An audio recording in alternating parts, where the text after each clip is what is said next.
Dostlar salam. Növbəti obyekt üçün radiator seçirik və bizim radiatorumuz burada Global Oscar deməli 2000 olacaq.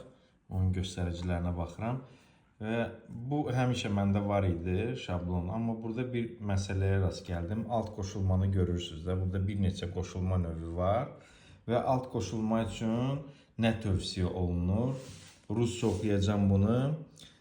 При подключении радиатора по схеме снизу вниз рекомендуется установить диафрагму между первой и второй секцией. Yəni göstərir ki, dördüncü şəkildə göstərilən kimi alt qoşulmada, yəni qoşulma üsulu ilə radiator qoşulursa, birinci və ikinci seksiyanın arasında diafragma quraşdırılması tövsiyə olunur. Diafragmanın artikul nömrəsi 52-dir. Bu şəkildə bir şeydir. Bizim videolarımızda görmüsünüz.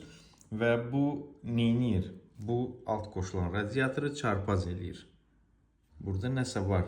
Yəni ona görə də Global da İtaliya brendidir. Çoxunuz yəqin ki bu ilə tanırsınız.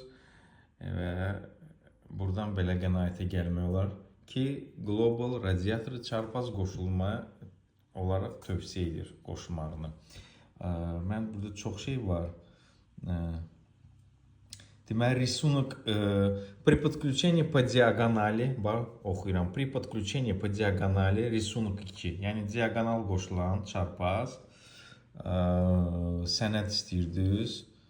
Bu da при подключении по диагонали рисунок 2. Достигается максимальная теплоотдача прибора. Yəni ki, ən maksimal istilik verimliliyi əldə olunur. Yəni cihazın istilik verimliliyi. Yəni baxın, burada yazılıb ağın üstündə qara hərflərlə. İkinci qoşulma.